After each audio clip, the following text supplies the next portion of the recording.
So welcome to Kavishala. फिर कविशाला में आपका स्वागत है। Thank you so much. Belated happy women's day. थोड़ा टाइम हो गया फिर भी हम तो रोजाना मनाते हैं विमेंस डे, तो उस पर बात होती रहनी चाहिए। Belated happy women's day. Thank you, thanks a क्योंकि लॉट। ये बात उसके आसपास हम कर रहे हैं अभी। 8-10 दिन हुए हैं विमेंस डे को गए हुए।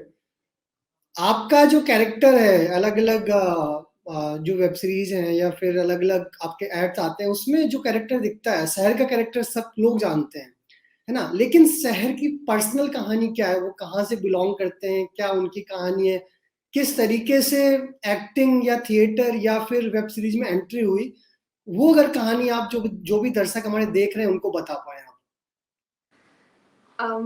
सो बेसिकली जैसे हर इंसान को एक्टिंग का शौक होता है, थोड़ा बहुत मुझे भी था, बट हम्म। मोस्टली पढ़ाई लिखाई की तरफ ज़्यादा मेरा डोमिनेशन था।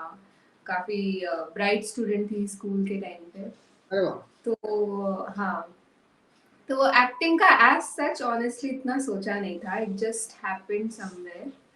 और बस करते करते इंटरेस्ट आने लगा। और सबसे अच्छा ये लगता था कि आपको अलग अलग किरदार प्ले करने को मिलते हैं, आप अपने आप को एक्टिंग के जरिए लोगों को दिखा सकते हैं, अपनी बातें आप अलग अलग कैरेक्टर में रह के उसको फील कर सकते हैं कि ऐसा होना कैसा होता होगा। हम्म। तो वो काफी इंटरेस्टिंग रहा। तो आप कहाँ से बिलोंग करते हैं, मुंबई से हैं आपको या फिर मुंबई सो आए? बेसिकली नहीं, मैं अभी फिलहाल मुंबई में ज़रूर रहती हूँ, बट बेसिकली मैं हूँ रांची से, जो कि है ओके। छोटा शहर। It's hmm. लाइक कि अम, मैं छोटे शहर से हूँ। आज की डेट में ऑफ कोर्स बहुत डेवलप हो चुका है, और हम्म। मेरे अपने स्ट्रगल्स रहे बॉम्बे के। पर मुंबई से नहीं हूँ, बट अब काफ़ी टाइम से यहाँ मुंबई में ही स्टे कर रही हूँ। ओके। तो चूंकि ये बड़ा इंटरेस्टिंग है कि आप रांची से आते हैं, रांची से आने के बाद में मुंबई में जो एक एक ऐसी दुनिया मानी जाती है कि वहां पे एंट्री एंट्री करके वहां पे काम पाना और काम करना एक एक बड़ा जद्दोजहद है, बड़ी मेहनत का काम है, बड़ा स्ट्रगल होता है, बहुत सारी चीजें सुनते हैं। तो आपका पहला प्रोजेक्ट किस तरीके से था, किस तरीके से आपको पहला प्रोजेक्ट मिला और किस तरीके से आपकी एंट्री हुई? मुंबई में क्या है ना कि आप किसी शहर में रहते हो तो आपको कहीं ना कहीं लगता है कि आप बहुत ऊपर हो, आप ही स्टार हो।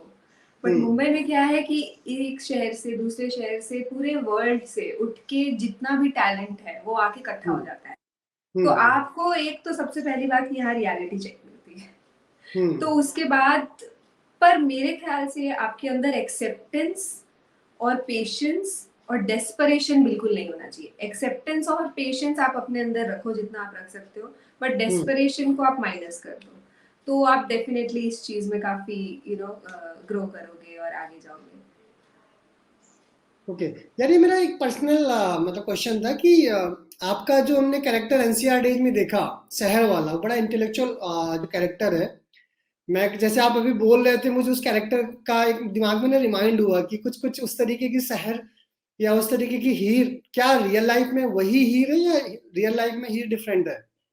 नहीं, आई थिंक सहर एक ऐसा कैरेक्टर है जो हीर काफी हद तक है रियल लाइफ में।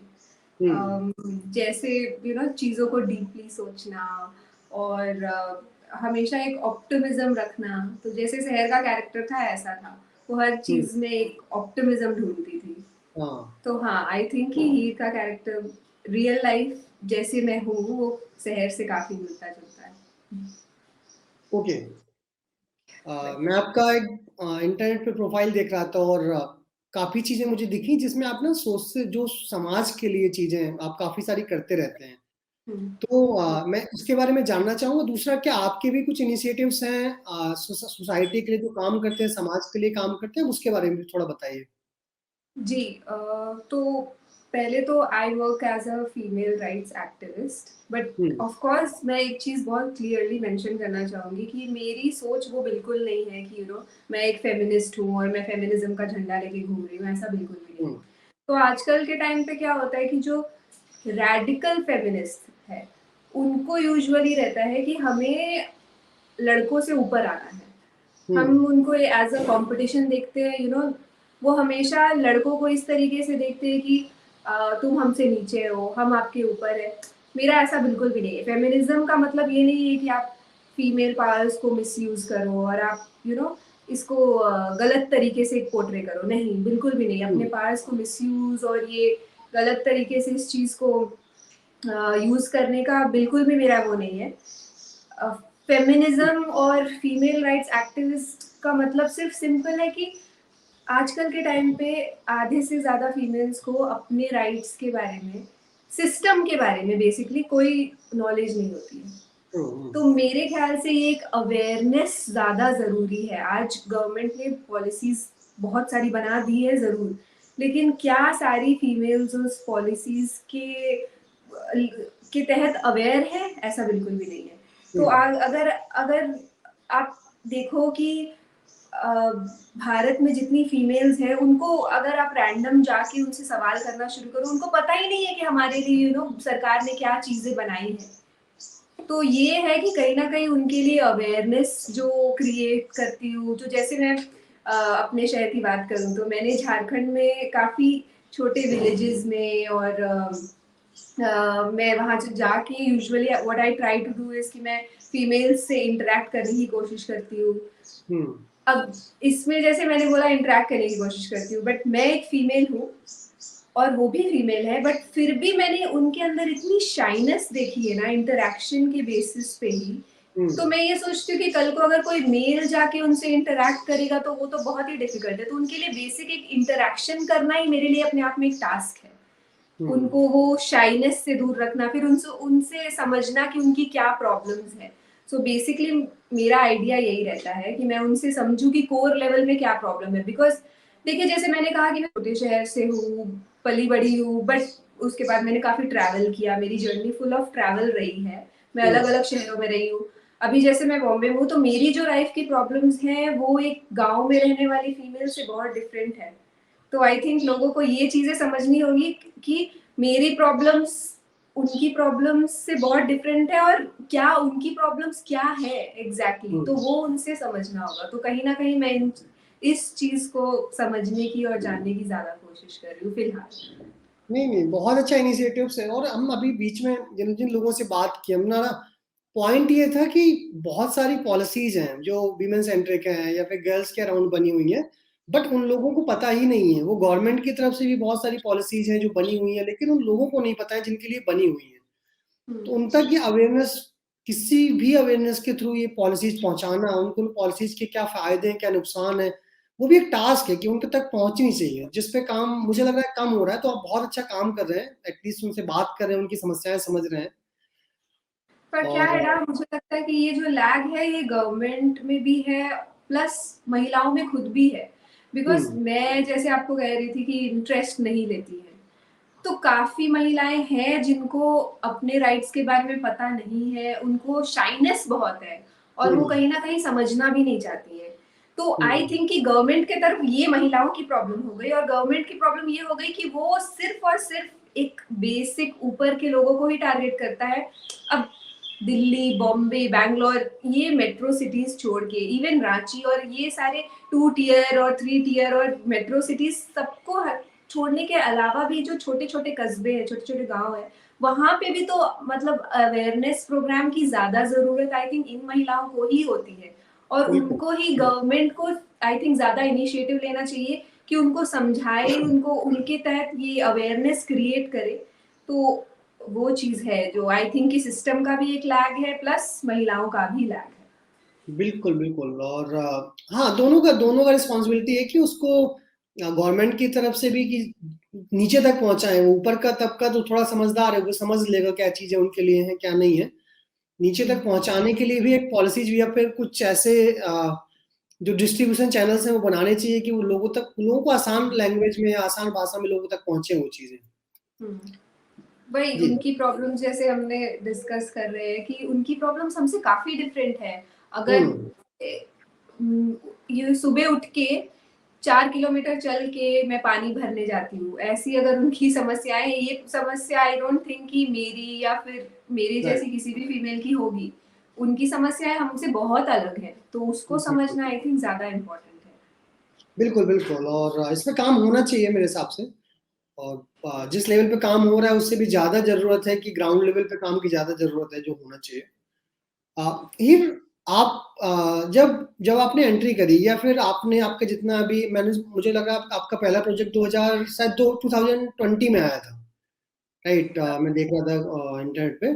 सो अभी 2-3 साल का ही है। उसके पहले से आपने, एक तो मैं ये जानना चाहूंगा कब शुरुआत की, दूसरा जो पूरा टाइम है एक्टिंग में आपका, इसमें क्या कहीं पे आपने एक जो जेंडर जेंडर स्पेसिफिक का कुछ भी प्रॉब्लम्स हैं, या फिर हम अच्छाइयों की बात करें या बुराइयों की बात करें, तो कुछ क्या पूरा पूरा सिनेरियो किस तरीके से देखा आपने वो?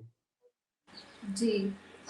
शुरुआत तो मैंने की थी, ऑफ कोर्स एडवर्टाइजमेंट से शुरुआत की है। छोटे-छोटे एड्स करती थी। लकीली एड वर्ल्ड में काफ़ी अच्छे एड्स मैंने क्रैक किए, काफ़ी सारे हम्म। एड्स किए। तो हाँ, उसके बाद ये जो स्ट्रगल की बात रही, बिल्कुल है। जेंडर स्पेसिफिक स्ट्रगल की बात करें तो आजकल एक बहुत ही इम्पोर्टेंट, जैसे जब हमें कास्टिंग की रिक्वायरमेंट आती है, हाँ। तो एक बहुत ही फ्रीक्वेंटली यूज स्टेटमेंट आता है कि there can be intimacy, hmm. Intimate hmm. Scenes जैसे होते हैं। तो हम्म। यू नो और वो जो स्किन शो वाली चीजें होती हैं, तो मैं ये नहीं कह रही कि जो करते हैं वो गलत करते हैं, या फिर सबकी अपने पर्सनल चॉइसेस और ओपिनियंस हैं। तो बट कहीं ना कहीं मैंने ये चीज रियलाइज की कि बिकॉज अगर आपको ये लगता है कि नहीं, मैं एक एक लेवल के ऊपर चीजें नहीं करना चाहती हूँ ऑन स्क्रीन, तो आप you tend to lose a lot of work. Because अभी हम्म। क्या हो गया है कि every every other person is making reels. हर इंसान हम्म। रील्स बना रहा है। स्किन शो काफी ज्यादा नॉर्मल हो गया है हर जगह, हर हम्म। सेक्टर में। ये नहीं बोलूंगी कि सिर्फ एक्टर्स के लिए। आज अगर कि कोई दूसरे सेगमेंट्स में है, कोई डॉक्टर है, मैंने कितने डॉक्टर्स को देखती हूँ कि वो आजकल इंटरेस्टिंग रील्स बना रहे हैं, नर्सेज बना रही हैं, लोग एविएशन में है वो बना रहे हैं। तो हम्म। एवरीबडी कहीं ना कहीं आई थिंक उनका दूसरा एक इंटरेस्ट लाइन समवेयर बन गया है कि वो एक स्क्रीन के आगे आके वो एक डांस कर रहे हैं या फिर गाना गा रहे हैं, या it's kind of showing talent as well. But कहीं हम्म। ना कहीं I think for actors like us who are just solely actors, उनके लिए एक बन गया है कि सिंस एवरीबडी इज डूइंग, तो उनसे जो एक्सपेक्टेशंस है वो और ज्यादा ऊपर हो गए हैं कि you have to play certain types of, because web में है कि there is no boundations in hmm. Web platform. तो आप को कहीं ना कहीं एक्सपेक्ट किया जाता है कि आप थोड़ा ज्यादा रिवील करोगे। So I think for females who are not comfortable, I think yes on that sense it can be a problem, and it is definitely a problem. Hmm. Okay. Hmm. Okay here, हम कविशाला में बात कर रहे हैं तो मैं आपसे समझना चाहूंगा कि आप पोएट्री पढ़ते हैं, किताबें पढ़ते हैं, किस तरीके का लिटरेचर पढ़ते हैं आप? मैं जैसे स्कूल में थी, मैं आईसीएससी से हूँ, तो हाँ। यस आई मुझे काफी पोएम्स पढ़ना और ये सब, हमारे स्कूल में इनफैक्ट हमें पोएम्स बाय हार्ट करवाए जाते थे। द ब्रुक और for men may come and men may go, but I go on forever, और इस टाइप की ये जो कोट्स जो रहते थे ना, जो हम हाँ। तब पढ़ते होते थे, और आज लाइफ के किसी छोटे छोटे चीजों में आपको वो याद आता है। जैसे you may break, you may shatter the vase if you hmm. Will, but the scent of the roses will linger there still. फिर चार्ल्स डिकेंस काफी पढ़ा करती हम्म। थी मैं उस टाइम पे। और हम्म। काफी आईसीएसई के स्टूडेंट्स को आई थिंक यूजुअली ये उनके अंदर इम्बाइब हो ही जाता है। ग्रामर वन जो इंग्लिश वन होता है, हिंदी हाँ। वन और इंग्लिश वन, उसमें आप यूजुअली पोएट्रीज काफी पढ़ के ही बड़े होते हो। After that I used to write. मैंने एक पेज भी बनाया था इंस्टाग्राम में कॉल्ड एज फ्लोटिंग स्टिल्स, तो उसमें हम्म। मैं लिखा करती थी। बट हाँ, हिंदी पोएट्री नहीं पढ़ी आपने? नहीं, हिंदी पोएट्री मैंने पढ़ी है। हम्म। माखन लाल चतुर्वेदी का वो जो है हम्म। ना, चाह नहीं मैं सुरबाला के हम्म। गहनों में गुथा जाऊं। So yeah there is this interesting thing कि मुझे रोजेस, ऑफ कोर्स जब आप एयरपोर्ट पे पहुंचते हो, या फिर लोग रोज देते हैं as a token of gesture, as a good gesture. तो मुझे बुक्के जब भी मैं लेती हूँ ना, तो मुझे हमेशा वो पुष्प की अभिलाषा हाँ। याद आती है। तो तो कहीं ना कहीं पोएट्री आई थिंक कि मेरी लाइफ में छोटे छोटे इंस्टेंसेस में मुझे कुछ ना कुछ एक ऐसा याद आते रहता है और ये हाँ ये ओवरऑल आपका एक्टिंग में कितना, या फिर मतलब डायलॉग्स जब होते हैं छोटे डायलॉग्स या बड़े डायलॉग्स, उसमें कितना हेल्पफुल रहता है लिटरेचर? लिटरेचर काफी हेल्पफुल रहता है बिकॉज लिटरेचर जो है जैसे आपको यू नो बोला जाता है कि to understand the world read, hmm to understand yourself right. Hmm तो आप जब लिखते हो और आप जब पढ़ते हो तो जब आप कोई कैरेक्टर भी प्ले कर रहे होते हो या फिर आप अपनी रेगुलर लाइफ में भी कुछ भी कर रहे होते हो तो कहीं ना कहीं आपको उस पर्टिकुलर चीज को देखने का एक सेंस थोड़ा आई थिंक बाकियों से अलग रहता है। तो I hmm think this definitely has to do a lot with literature. आप बहुत डीपली किसी चीज के बारे में सोच सकते हो और अंडरस्टैंड कर सकते हो उसको, which I think likewise would not have been possible. Okay या हीर, अभी जैसे आप एंट्री आपने कर ली है, आपने आपकी आपका जो कई सारी वेब सीरीज जो आ चुकी हैं, बहुत सारे बडिंग एक्टर्स हैं या बडिंग थिएटर आर्टिस्ट हैं जो चाहते हैं एंट्री करना या एक्टिंग में आना चाहते हैं, उनके लिए आज के दिन में रास्ता कितना आसान है? और अगर आपको आपकी जर्नी की बेसिस पे उनको कुछ टिप्स देनी हो, बताना हो कि इन चीजों का ख्याल रखना आप जब भी एंट्री कर रहे हो या जब भी ऑडिशन स्टार्ट कर रहे हो देना, उनके लिए आप क्या बोलेंगे? मैं हमेशा बोलती हूँ, मैंने अपने एक्सपीरियंस से डेफिनेटली ये चीज समझ ली है। इट इज गुड कि आप एक एक्सपेक्टेशन लेके चल रहे हो, आप कॉन्फिडेंट हो, आपको अपने अपने उस पे टैलेंट पे है कॉन्फिडेंस कि हाँ मैं ये चीज अचीव कर लूंगी। But what you need to remember always is never ever be desperate. There is a fine line between being desperate and being confident about yourself. So I think a lot of people do mistakes is because उनको लगता है they want quick acting as a profession. I think इसमें आपको patience की बहुत जरूरत होती है। आप कई बार बहुत सारे प्रोजेक्ट्स में आप शॉर्ट लिस्ट होते हो, फिर आप रिजेक्ट हो जाते हो, एंड ये थ्रू चलता रहता है। And it all it requires is just one click, ठीक है, for people to remember you and your work. ऐसा नहीं है कि आपके अंदर टैलेंट नहीं है, बट अगर आपके अंदर टैलेंट भी है तो आप पेशेंस रखो और डेस्परेट मत हो। आई थिंक डेस्परेशन लोगों को यूजुअली एक क्विक अचीवमेंट और गलत रास्ता लोग आते हैं और उतनी तेजी से फिर लोग वापस जाते हैं। उनको लगता है कि नहीं नहीं हो रहा है, मैं नहीं कर सकता दोबारा। एक दो बार ऑडिशन देंगे वो थक जाते हैं, तो उनको लगता है नहीं भाई अब मुझसे नहीं होगा। आई थिंक ये एक डेस्परेशन को साइड में रख के थोड़ा सा पेशेंस लेकर आओगे तो जरूर होगा। और आगे क्या देखने को मिलेगा, क्या आने वाला है आगे? आगे मैं एक इंटरनेशनल फिल्म प्रोजेक्ट किया है मैंने, it's called mother Teresa and me. तो वो अभी रिलीज होगी अप्रैल, मोस्ट लाइकली अप्रैल 28 रफली, ये एक एस्टिमेट है। तो ये फिल्म रिलीज होगी, थिएटर्स में आएगी, तो डेफिनेटली उसमें बिल्कुल, जो लोग भी सुन रहे हैं, जो लोग भी देख रहे हैं, बिल्कुल जाएंगे देखने। यस पक्का। ओके, लास्ट में चूंकि विमेंस डे के अराउंड सेशन है, कोई भी आपका मैसेज विमेंस डे पे? और इसी के साथ मैं आपसे ये भी जानना चाहूंगा कि कविशाला जैसे प्लेटफॉर्म्स लिटरेचर को आगे बढ़ाने में या आप लोगों तक लिटरेचर पहुंचाने में कितना काम सही से कर रहे हैं, कहाँ पे इम्प्रूवमेंट की जरूरत है? जी। महिलाओं को मैं ये बोलना चाहूंगी कि डरो मत, just go ahead with it, make small changes but make voice yourself, don't fear कि मैं एक लड़की हूँ, मैं वो, अभी नहीं, just be there, just voice yourself। और हाँ, कविशाला के लिए तो बस एक ही चीज है, a pen is mightier than a sword। ये भी पढ़ा था, स्कूल में पढ़ा था। तो yes, any day आप लोग it's wonderful। अब आज जो इंसान पेन की ताकत से कर सकता है वो ऑफ कोर्स तलवार की ताकत से नहीं कर सकता। तो आप, ये बहुत ही स्ट्रॉन्ग प्लेटफॉर्म है जहाँ पे हम अपने आप को वॉइस कर सकते हैं, चीजें बोल सकते हैं, चेंज क्रिएट कर सकते हैं पेन की ताकत से। तो yeah I think that is all the best to Kavishala, and I am sure it is rising and it will keep on blooming like this.